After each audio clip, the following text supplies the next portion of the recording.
ay walang naniniwala sa akin noon. Kumbaga mag-isa lang ako. Na kahit po ang asawa ko ay hindi po naniniwala sa akin. Kaya kayo ay napakaswerte niyo po na meron pong sumusuporta sa inyo ngayon. Kaya ibig sabihin, panahon na talaga, itodo na. Sabi nga ni Sir Aris kanina, nakalimutan nyo lang.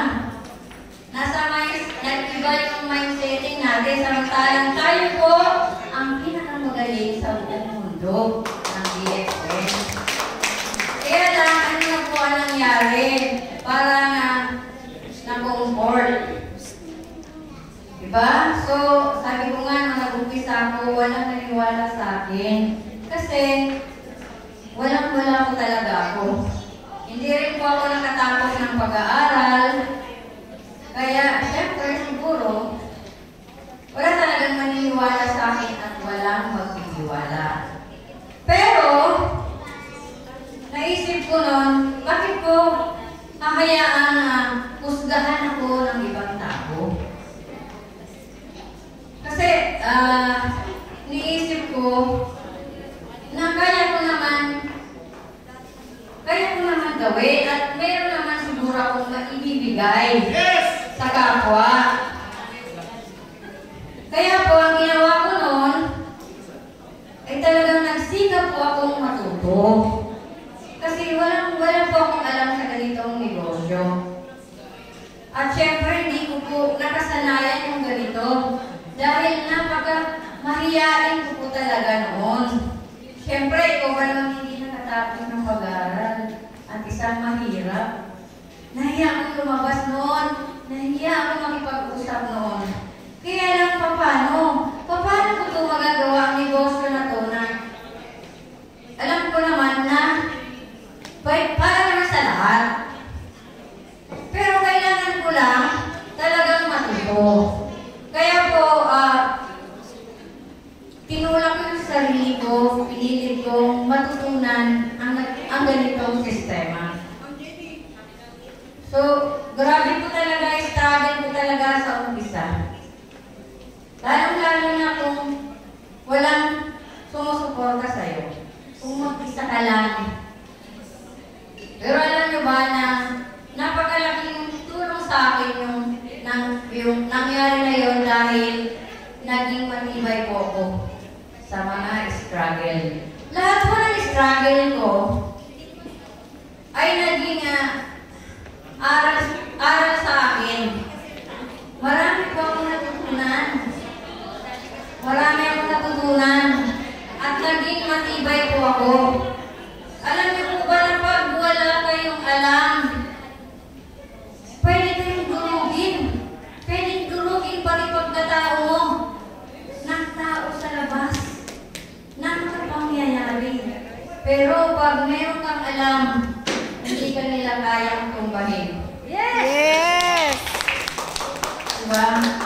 So, sa biyahe ko ngayon, talaga na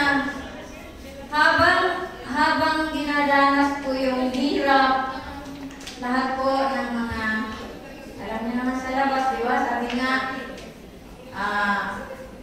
unfair talaga, no? Sa labas. Lalong-lalo na pag wala ka talagang alam. So, talagang tuloy-tuloy lang, unti-unti na hindi ko namamalayan, natututo na pala ako. At unti-unti ko po napansin na nagbabago na po ang buhay ko.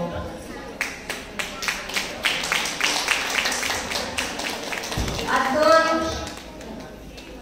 talagang sabi ko nga, habang papalayo ako, lalong bumibigat po ang obligasyon or trabaho. Pero kung titignan ko yung pinanggalingan ko, at titignan ko yung kasalukuyan ko sa DXN, ay malayo na po ako. At dahil po sa mga struggle na yon, kaya ako naging ganito ngayon. Na-enjoy ko po ang lifestyle sa BSN. Siyempre, pagbabago ng income, travel sa iba't ibang bansa. Siyempre, yung napatapos ko ng pag-aaral ng mga anak ko. Malayo na talaga, malayo. So, sa mga nag-graduates ngayon, nasa sa inyo naman po yan. Kasi ngayon po, naisip ko, na hindi naman pala kailangan mo ng suporta ng ibang tao para gawin mo. Ang kailangan pala ay paniniwala mo sa sarili mo. Yes. Na kaya mo. Yes. Eh ngayon meron kayong suporta. Diba? Kaya wag po kayong maghintay na suportahan kayo ng palay o suportahan kayo ng kamag-anak o asawa. Gawin nyo lang ng gawin. At mas maganda kung ikaw ang magbigay. Diba? So, at syempre,